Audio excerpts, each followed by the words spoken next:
Hello everyone, आज है 20 अगस्त और आज की इस क्लास में हम डिस्कस करेंगे 20 अगस्त से बनने वाले करंट अफेयर के सभी इंपॉर्टेंट क्वेश्चंस। प्रीवियस क्लास में हमने देखा था कि 18 अगस्त को पीआईबी द्वारा जारी इंडियाज कोकोनट सेक्टर के संदर्भ में कुछ पॉइंट्स लिखे हुए थे, जैसे कि नारियल क्षेत्र भारत की कृषि और ग्रामीण अर्थव्यवस्था में महत्वपूर्ण भूमिका निभाता है और भारत में सबसे अधिक जो नारियल का उत्पादन है ये करने वाला राज्य केरल नहीं तमिलनाडु होगा। आईएनएस इम्फाल जो प्रोजेक्ट 15B के तहत निर्मित है, जो कि Visakhapatnam class guided missile destroyer है, दिसंबर 2023 में इंडियन नेवी ने इसे शामिल किया था। अभी हाल ही में जारी छठी पीआईएल के संबंध में कुछ पॉइंट्स लिखे हुए हैं, जैसे कि रक्षा मंत्रालय द्वारा जारी इस लिस्ट में कुल 405 रक्षा वस्तुओं को शामिल किया गया है।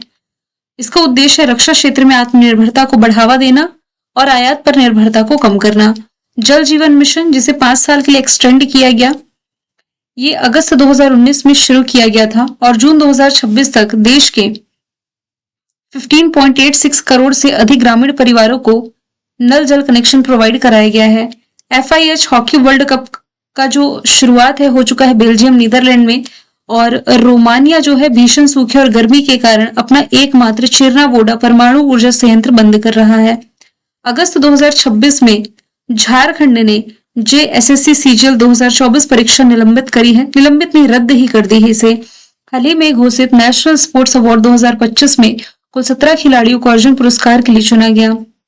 अगस्त 2026 में भारत ने भारतीय नौसेना के लिए अमेरिका की जो कंपनी है जनरल एटॉमिक्स, इससे कुल 2 MQ-9B गार्जियन ड्रोन लीज पर लेने के लिए समझौता किया। सेमिकॉन इंडिया समिट होस्ट करेगा दिल्ली। सवाल नंबर पहला है आज का हमारा, सुप्रीम कोर्ट ने राज्यों और केंद्र शासित प्रदेशों को किस बीमारी को अधिसूचित करने योग्य बीमारी यानी कि नोटिफाइबेबल डिसीज है जो कि घोषित करने का निर्देश दिया है? तो आंसर यहां से हो जाएगा कैंसर। ऑप्शन नंबर 20 का राइट आंसर है। तो देखिए, अभी 11 अगस्त 2026 को जस्टिस सूर्यकांत की अध्यक्षता वाली पीठ ने ये आदेश पारित किया है, और पीठ ने ये आदेश पारित तब किया है जब उन्हें ये पता चला कि भारत के 17 राज्य पहले से ही कैंसर को अधिसूचित करने योग्य बीमारी घोषित कर चुके हैं। तो कोर्ट ने राज्यों को अदालत के समक्ष अनुपालन हलफनामे दाखिल कराने का भी आदेश दे दिया है, जिससे संबंधित सरकारों द्वारा उठाए गए कदमों का जो मूल्यांकन है ये करने में मदद मिलेगी। अब यहाँ पर अधिसूचित करने योग्य बीमारी, इसका क्या मतलब हुआ? तो ये वो बीमारी है जिसकी जानकारी कानून के तहत डॉक्टर या स्वास्थ्य केंद्र को सरकारी स्वास्थ्य अधिकारियों को देना अनिवार्य होता है। तो अभी हाल ही में कैंसर को नोटिफाइबल डिसीज घोषित किया गया है। अब डिस्कशन करें यदि कैंसर के बारे में, तो कैंसर के प्रति लोगों में अवेयरनेस बढ़ाने के लिए हर साल 4 फरवरी को वर्ल्ड कैंसर डे है जो कि ये भी मनाया जाता है। अब यहाँ से डिस्कशन आया है सुप्रीम कोर्ट का। सुप्रीम कोर्ट का डिस्कशन किया गया है भारतीय संविधान के आर्टिकल नंबर 124 से 147 में भाग 5 में। निर्णयों पर पुनर्विचार कर सकता है आर्टिकल 137 में। रिट जारी करने का अधिकार आर्टिकल 32 है।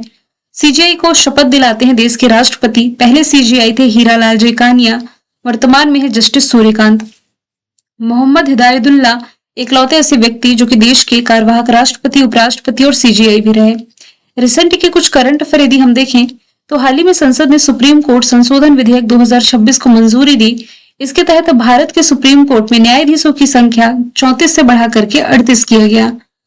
भारत सुप्रीम कोर्ट ने इलेक्शन कमीशन ऑफ इंडिया द्वारा मतदाता सूची का जो SIR है इसे पूरी तरीके से संवैधानिक और वैध ठहराया है। सुप्रीम कोर्ट ने न्यायिक सुगमता के लिए 2 प्रमुख तकनीकी पहल 1 केस 1 डेटा और सुसहाय लॉन्च किया है। भारत के सुप्रीम कोर्ट द्वारा स्टेट बार काउंसिल में महिलाओं के लिए 30% का रिजर्वेशन दिया गया। सुप्रीम कोर्ट बार एसोसिएशन के अध्यक्ष विकास सिंह बने हैं। लास्ट ईयर इसने फास्टर और सुपेस पोर्टल लॉन्च किए थे।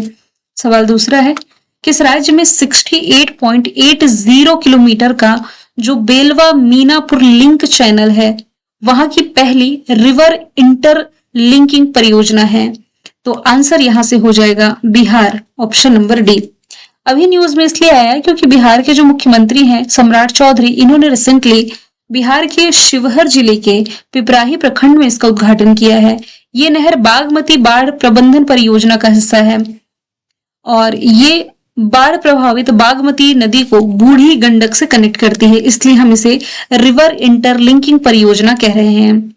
इसके बारे में यदि हम देखें, क्योंकि ऐसे क्वेश्चन बीपीएससी में पूछे गए हैं, जैसे कि राज्य सरकार के अनुसार बेलवा मीनापुर लिंक चैनल ये बिहार की पहली रिवर इंटरलिंकिंग यानी कि नदी जोड़ो परियोजना है।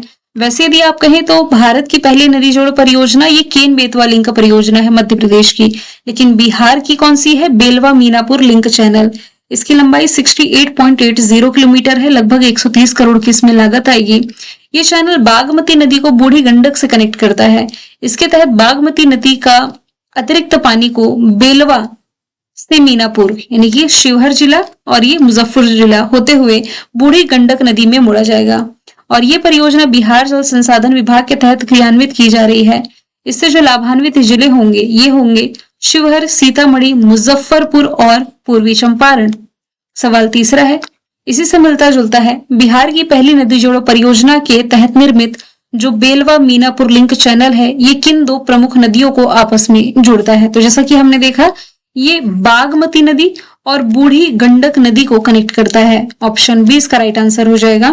तो बेलवा मीनापुर लिंक चैनल ये बिहार की पहली नदी जोड़ो परियोजना जिसकी लंबाई 68.80 किलोमीटर है। ये चैनल मानसून के समय बागमती नदी के अतिरिक्त पानी को बूढ़ी गंडक नदी में मोड़ने के लिए बनाया जा रहा है और इससे लाभान्वित जिले शिवहर, सीतामढ़ी, मुजफ्फरपुर होंगे। बिहार की राजधानी पटना, मुख्यमंत्री सम्राट चौधरी, राज्यपाल है सैयद अता हसनैन। बिहार के मुंगेर में स्थित एक वट वृक्ष की आयु 700 साल से अधिक होने की पुष्टि हुई है। तो बिहार राज्य वन विभाग ने इसे हेरिटेज ट्री का दर्जा देने की प्रक्रिया शुरू करी है। बिहार में चर्चे में रहा विक्रमशिला सेतु टूट गया जो कि गंगा नदी पर बना था। 22 मार्च को बिहार दिवस मनाया गया जिसकी थीम थी उज्जवल बिहार, उन्नत बिहार, उज्जवल बिहार। फरवरी 2026 में बिहार को नक्सल मुक्त घोषित किया गया। दुनिया का सबसे बड़ा एकाश्म शिवलिंग यहाँ बन रहा है। कैमूर वन्यजीव अभ्यारण्य को बिहार का दूसरा टाइगर रिजर्व बनाया जाएगा। और प्रत्यय अमृत बिहार के मुख्य सचिव बने, प्रेम कुमार स्पीकर बने। बख्तियार राजगीर तिलैया रेलवे लाइन के दोहरीकरण को मंजूरी दी गई। मरियम फातिमा राज्य की पहली महिला फिडे मास्टर बनी। इस साल का मतलब 2025 का खेलो इंडिया यूथ गेम्स बिहार ने होस्ट किया। इसमें बिहार 15वें स्थान पर था, टॉप पर महाराष्ट्र। देश की पहली बार जो डिजिटल वोटिंग सुविधा है बिहार ने शुरू करी। तांबे से बना बापू टावर पटना में। बिहार में दरभंगा में एम्स की आधारशिला प्राइम मिनिस्टर नरेंद्र मोदी ने रखी और जाति आधारित जनगणना शुरू करने वाला ये देश का पहला राज्य भी है। सवाल चौथा है, किस दिन विश्व फोटोग्राफी दिवस मनाया जाता है? अगस्त महीने की 19 तारीख को यानी कि कल के दिन ही वर्ल्ड फोटोग्राफी डे मनाया गया। ये दिन 1939 में फ्रांस सरकार द्वारा डेग्यूरोटाइप फोटोग्राफी प्रक्रिया की घोषणा की याद में मनाया जाता है। इस बार की थीम रही है होम। अगस्त महीने में 1 से 7 है विश्व स्तनपान सप्ताह। 1 अगस्त है विश्व पर्वतारोहण दिवस, विश्व फेफड़ों का कैंसर दिवस, world wide web day. US coast guard day है 4 अगस्त, हिरोशिमा डे है 6 अगस्त, हैंडलूम डे है 7 अगस्त, 8 अगस्त है भारत छोड़ो आंदोलन दिवस, 9 अगस्त है नागासाकी डे, 10 अगस्त है वर्ल्ड बायोफ्यूल डे, 12 अगस्त है अंतरराष्ट्रीय युवा दिवस और 19 अगस्त हम देख रहे हैं वर्ल्ड फोटोग्राफी डे।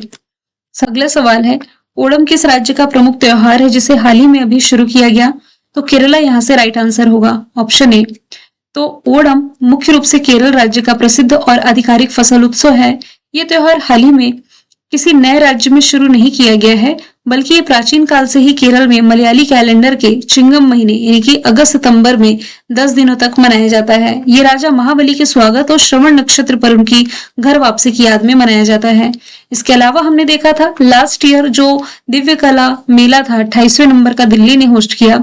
लोसर खुबानी हेमिस फेस्टिवल लद्दाख ने, संगाई चेरोबा सिरी lily Yaoshang कचई lemon Nicol चकोबा Manipur में, चेरी ब्लॉसम मेघालय में, हेरत फेस्टिवल जम्मू कश्मीर में, खजुराहो फेस्टिवल मध्य प्रदेश में, ओणम केरला में, पोंगल तमिलनाडु में, उत्सव उद्भव ग्वालियर में, धानु यात्रा उड़ीसा में, सोनपुर मेला बिहार में, बीकानेर ऊंट महोत्सव राजस्थान में है, नागा मिर्च फेस्टिवल नागालैंड में, सरहुल झारखंड में, समक्का सरक्का तेलंगाना में, बतकुम्मा तेलंगाना में, गीता महोत्सव हरियाणा में, बोनालू तेलंगाना में, मुंडेरा डांस फेस्टिवल गुजरात का है, पुष्कर मेला और जैसलमेर डेजर्ट फेस्टिवल राजस्थान का है और परशुराम कुंड मेला अरुणाचल प्रदेश का हो जाएगा।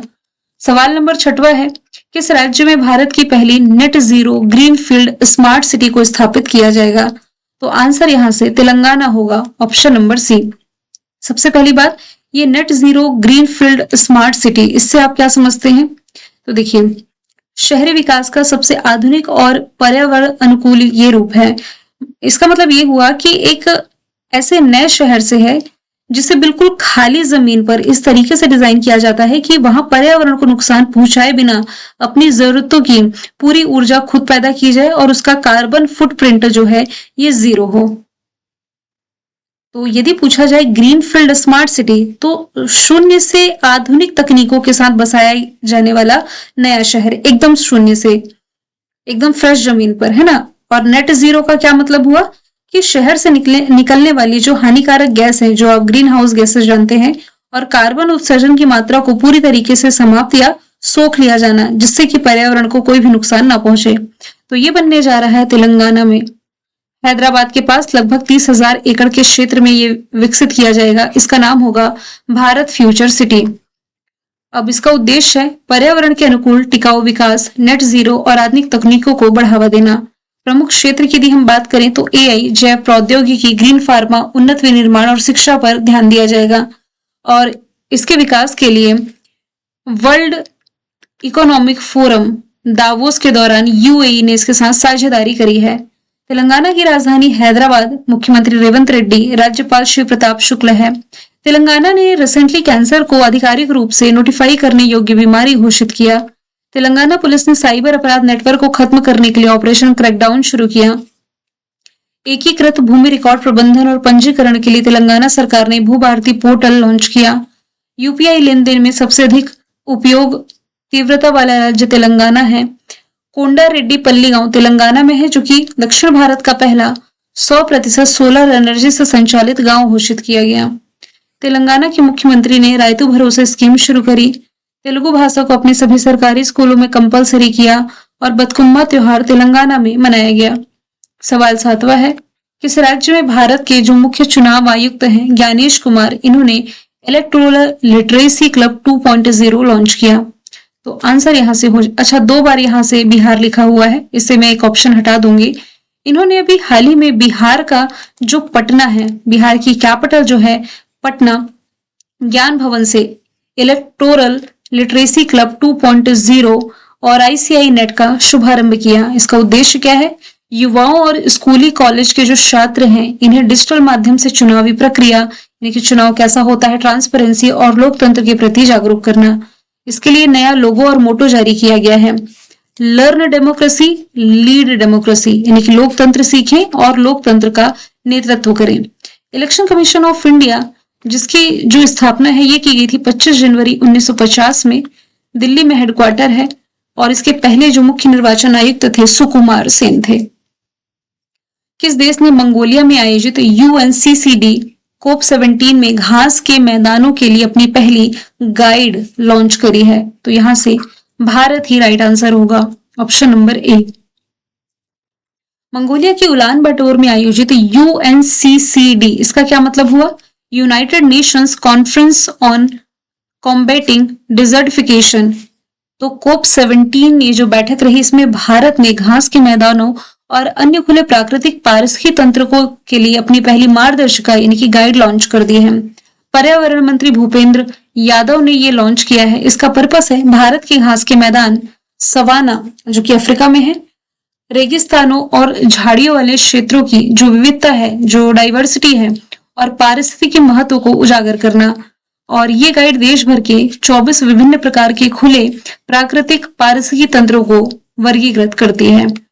साउथ सूडान में तैनात कितने भारतीय शांति सैनिकों को संयुक्त राष्ट्र मिशन के तहत यूएन मेडल से सम्मानित किया गया? आंसर है ऑप्शन डी, कुल 210। साउथ सूडान में संयुक्त राष्ट्र मिशन के तहत उत्कृष्ट सेवा के लिए 210 भारतीय शांति सैनिकों को यूएन मेडल से सम्मानित किया गया है। साउथ सूडान की जो राजधानी है जुबा, इसमें यदि हम एलिजिबिलिटी की बात करें तो ये सम्मान उन्हें चिकित्सा आपातकाल, संकट के समय और जीवन रक्षक अभियानों में उनके साहस और मानवीय संवेदना के लिए दिया गया है। भारत का क्या कंट्रीब्यूशन रहा है इसमें? तो भारत वर्तमान में संयुक्त राष्ट्र शांति रक्षा अभियानों में दूसरा सबसे बड़ा वर्दीधारी कर्मियों का योगदान करता देश है। सवाल 10वां है, हाल ही में हाका इंडे हिचिलैमा किस देश के राष्ट्रपति के रूप में पुनः नियुक्त किए गए हैं? अभी हाल ही में ये अफ्रीकी कंट्री जाम्बिया के राष्ट्रपति दोबारा बन गए हैं 5 साल के कार्यकाल के लिए। जाम्बिया को यदि आप मैप के थ्रू देखें ना तो ये कुछ यहाँ पर है। इसकी कैपिटल लुसाका, करेंसी क्वाचा है, ऑफिशियल लैंग्वेज यहाँ की इंग्लिश है। ये एक लैंडलॉक कंट्री है जैसे कि आप देख पा रहे हैं, क्योंकि बॉर्डर में तंजानिया, मालावी, जिम्बाब्वे, अंगोला ये है। प्रेसिडेंट जो हालिया अपॉइंटेड हुए हैं, पेरू के कीको फुजिमोरी, बेनिन के रोमुआल्ड वाडाग्नी, म्यांमार के मिन हांग हाइंग, चिली के हैं जोस एंटोनियो कॉस्ट, युगांडा के हैं योवेरी मुसवनी, अर्जेंटीना के जेवियर मिलई, अमेरिका के डोनाल्ड ट्रंप, मैक्सिको की क्लाउडिया शेनबाम, क्रोएशिया के जोरान मिल्नोविक, यूक्रेन के व्लादिमीर जेलेंस्की, श्रीलंका के अनुरा दिसानायके, ताइवान के लाई चिंगते, पाकिस्तान के आसिफ अली जरदारी, वियतनाम के लुओंग कोंग, इजिप्ट के अब्दुल फतह अल सीसी, साउथ अफ्रीका के सिरिल रामाफोसा, रशिया के व्लादिमीर पुतिन, अल्जीरिया के अब्दुल मजीद तैबूनी, रवांडा के पॉल कागामे, चाइना के सी जिनपिंग, नामीबिया के नेटुम्बू नंदी नदैतवा, सूरीनाम के जेनिफर सिमंस, सेशल्स के पैट्रिक हरमनी, बोलीविया के रिगोपाज और आयरलैंड की कैथरीन कोनोली। अगला सवाल है, आरबीआई द्वारा नागरिकों को कई बैंकों में अपने लावारिस जमा राशि यानी कि अनक्लेम्ड डिपॉजिट्स खोजने और दावा करने के लिए शुरू किया गया जो डिजिटल पोर्टल है, इसका नाम क्या है? तो उद्गम यहां से राइट आंसर हो जाएगा। उद्गम की फुल फॉर्म बनती है unclaimed deposit gateway to access information. ये पोर्टल आरबीआई द्वारा विकसित किया गया है ताकि जनता एक ही केंद्रीकृत मंच पर विभिन्न बैंकों में जमा लावारिस खातों और जमा राशियों का आसानी से पता लगा सकेगी। सबसे पहली बात, यहाँ पर जो टर्म लिखा हुआ है लावारिस जमा राशि, जिसे आप अनक्लेम्ड डिपॉजिट भी कहते हैं, ये उस पैसे को कहा जाता है जो किसी भी बैंक खाते में, चाहे वह बचत खाता हो, चाहे चालू खाता हो या फिर एफडी हो, तो किसी भी बैंक खाते में पिछले 10 वर्ष या उससे अधिक समय से निष्क्रिय पड़ा हुआ है, ना तो उसमें पैसे डाले गए हैं ना ही निकाले गए हैं, बस वो एज इट इज पड़ा हुआ है। इसका मतलब ये है कि 10 साल से उस खाते में ग्राहकों ने यानी कि ग्राहक के द्वारा ना तो कोई पैसा निकाला गया ना ही जमा किया गया।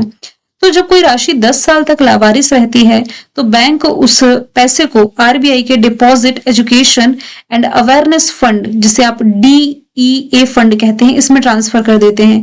हालांकि ये पैसा ऐसा नहीं कि खत्म हो गया या आरबीआई ने पैसा खा लिया। सही डॉक्यूमेंट दिखा करके असली हकदार जो है ये या फिर उनका जो नॉमिनी होता है कभी भी इस पैसे पर वापस क्लेम कर सकता है।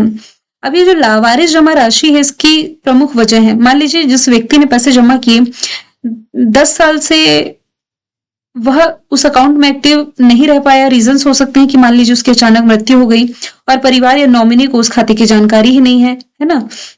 नौकरी या घर बदलने के बाद पुराने बैंक खातों को बंद कर जाना, यानी कि पुराने बैंक खाते बंद नहीं है, बस उन्हें मान लीजिए भूल जाते हैं कि हमने बैंक खाते खुलवाए हैं, या फिर कई सारे मल्टीपल बैंक खाते खुलवा लेना और उस पर ध्यान न देना, ये कुछ रीजंस हो सकते हैं।